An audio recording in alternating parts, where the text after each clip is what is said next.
sont les indispensables avec Justine Fraissinet. Bonsoir Justine. Bonsoir David, bonsoir à tous. Alors commençons Justine par la décision du Tchad. Effectivement, regardez cette image, Jean-Noël Barrot et son homologue tchadien Abderrahmane Boulamaya, côte à côte, en partenaire.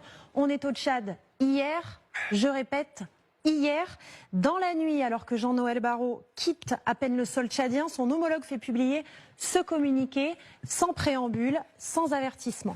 Il annonce mettre fin à l'accord de coopération en matière de défense signé avec la République française.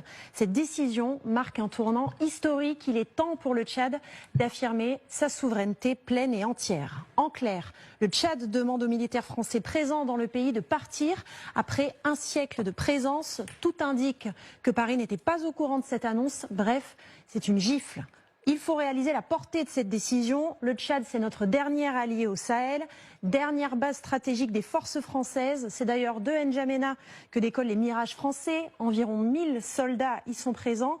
La date de leur départ n'a pas encore été précisée. Paris n'a pas réagi. Aveu d'amertume, sans doute. Et juste avant le Tchad, nous le disions, c'est le Sénégal qui mettait la France dehors. Effectivement, 3 heures plus tôt, la France se faisait aussi congédier par le Sénégal. Écoutez le président Faye. Le Sénégal est un pays indépendant, c'est un pays souverain. Et la souveraineté ne s'accommode pas de la présence de bases militaires dans un pays souverain. Dans la foulée, entretien au Monde, le ton se veut courtois mais le message est tranchant. Il n'y aura bientôt plus de soldats français au Sénégal. Ce n'est pas parce que les Français sont là depuis la période de l'esclavage qu'il est impossible de faire autrement. Le président Faye invoque lui aussi l'argument de la souveraineté, c'est d'ailleurs sa priorité depuis son élection au mois de mai. Rappelons que 350 soldats sont présents dans la base de Dakar. Alors elle est moins stratégique que celle du Tchad, mais quand même, le Sénégal c'est un allié historique de la France. Nous sommes présents militairement dans le pays depuis plus de 80 ans. Là encore, rien n'indique que Paris avait été prévenu. Pas de réaction pour le moment. Aveu d'amertume, sans doute là encore. Tchad-Sénégal, c'est la suite d'une longue série de ruptures pour la France en Afrique. Effectivement, on peut dire que ça a commencé en 2016 en Centrafrique avec la fin de l'opération Sangaris et le retrait progressif des troupes françaises. Puis la France a été chassée du Mali en août 2022.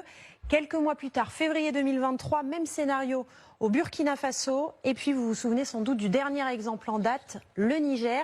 Sur ces images, il y a presque un an, jour pour jour, les dernières troupes françaises quittaient la base de Niamey.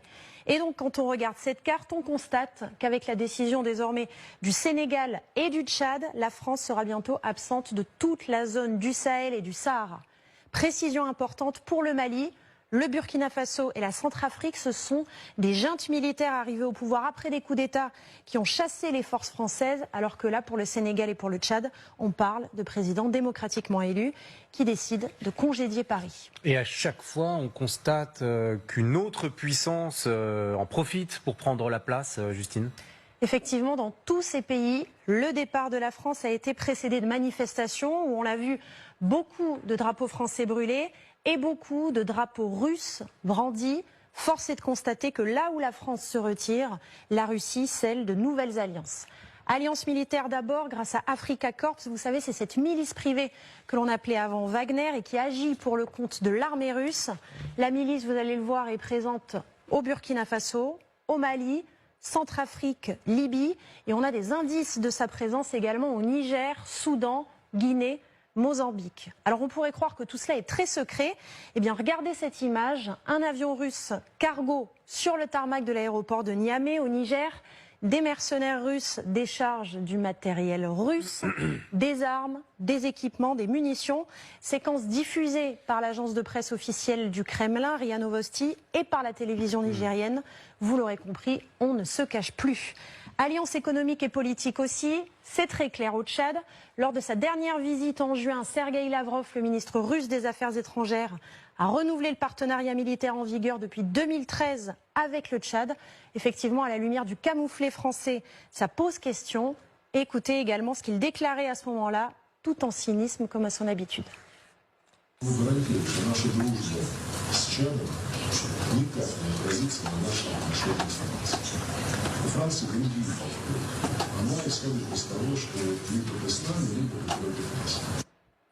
Alliance très claire aussi au Sénégal. Hier, le président Faye n'a pas caché sa proximité avec Moscou. Écoutez-le. Évidemment, le partenariat entre le Sénégal et la Russie est un partenariat que nous assumons. Parce que le Sénégal est un pays souverain et se choisit ses partenaires. Alors clairement, cet enracinement de la Russie se fait au vu et au su de tous. Et la France est spectatrice. Merci Justine. Alors évidemment...